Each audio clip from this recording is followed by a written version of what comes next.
Hello, I'm Deanna de Cabarrus from Songwriting Lessons Online. If you've ever felt like your lyrics sounded a bit cringy, it does not necessarily mean that your idea is bad. Usually it just means that the lyric is too abstract, too generic, or perhaps it's written in a voice that doesn't quite sound like you. This is a very common and happily very fixable songwriting dilemma. And the solution lies in just having a slightly wider idea and wider understanding of what other choices might be available to us. Problem number one is something that's too generic and obvious. So, burns like fire, cold as ice, shines like the sun, broke my heart. These are all images that have lost their impact because we are very familiar with them. They're the first autocomplete thing that pops into your head when you start that phrase. And the automatic images that we might think of, for that reason, they don't stand out very much and they don't create that much of a response when we hear them. And so to fix that, we can update them.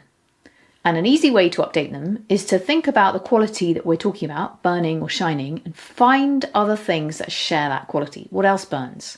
A jellyfish sting. Cold can feel like it burns. Friction can burn.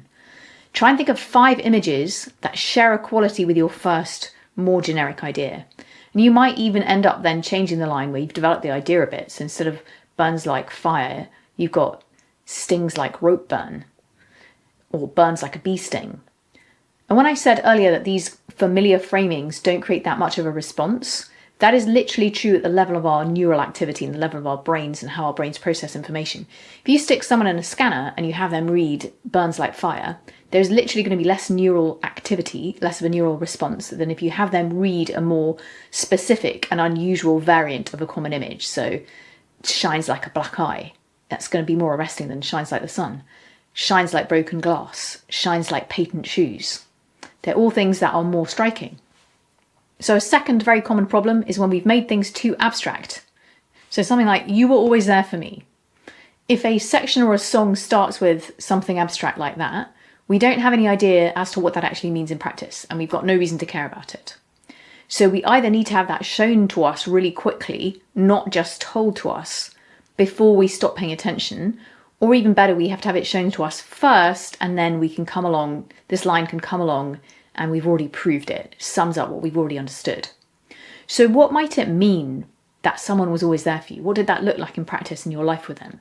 Maybe it meant that every single day they asked you how you'd slept, even if they'd asked you hundreds of times before, and they listened to the answer because they knew that you don't sleep very well sometimes. Maybe it was that they did the dishes when it wasn't their turn, so you got 10 extra minutes for yourself. Maybe it was that they were always kind when you asked them difficult questions, and then they were always ready to hear your frustrations without judging you.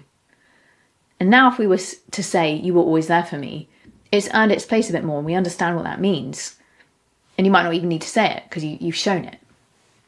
So if you see abstractions or unproven lines in your lyric, again, try to come up with 5 ways to show them. 5 ways that we understand that's what's happening. You won't need all 5, but it will make for much more specificity, and that in turn will make for a better lyric. The more personal and detailed and specific an idea is or a line is, the more they move the listener from the outside of the circle of experience or feeling or meaning that you're transmitting to the inside. So a third problem is when we're writing in the wrong register or a voice doesn't suit us, it's a bit borrowed. Sometimes the lyric can sound cringe because it's written in a voice that belongs to someone else and it sounds weird coming out of you.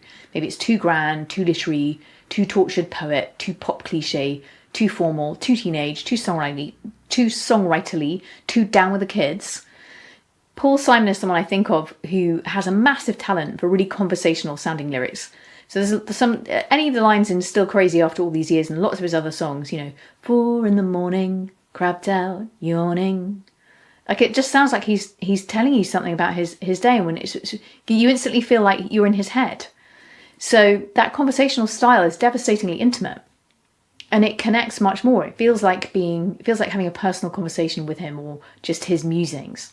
So if you've written something that feels contrived to you, it may be that you're still working out what your voice is.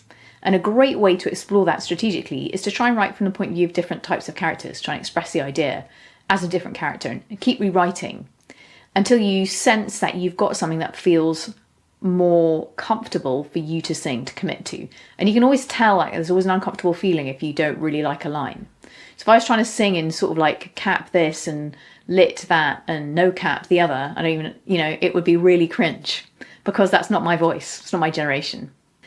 When I was starting out, it was fashionable to write lyrics that were opaque among my circle. And now I think as soon as you've got something that's obscure, you are likely to lose people. A lyric can definitely get away with some opaqueness if the imagery is rich and suggestive and the way the imagery is sequenced adds up to a mood or a scene and the music works with it. But as a general rule, the communication and the way the song is going to land is going to be much stronger if you look to see what you can make clearer rather than if you try and sort of make things a bit blurry and obscure. It's also true that a lyric that might work really well for one artist can sound really jarring in somebody else's mouth, like I just demonstrated. If you aren't sure what's not working with a draft, you can audit it with these questions. So firstly, which 3 to 5 words or images are the most generic? Are there any emotions that I've named instead of shown? Does this particular line sound like something I could or would actually say or sing? And then create some alternatives for each of those points in turn if you find anything. See how it feels to swap one of them out at a time. Not necessarily the whole song, just one at a time. See how it changes how things feel and land. If you want more practical ways to get started with the songs, grab my free guide, 10 creative techniques to start writing songs faster. Quite hard to say that fast. It has 10 endlessly repeatable techniques to get you writing. The very best way to identify your style and your own voice is to simply explore and develop it by writing a lot. And this gives you a lot of ways to start doing that. So grab it, let me know how you get on. Thank you very much. I'm Deanna de Cabarrus from Songwriting Lessons Online.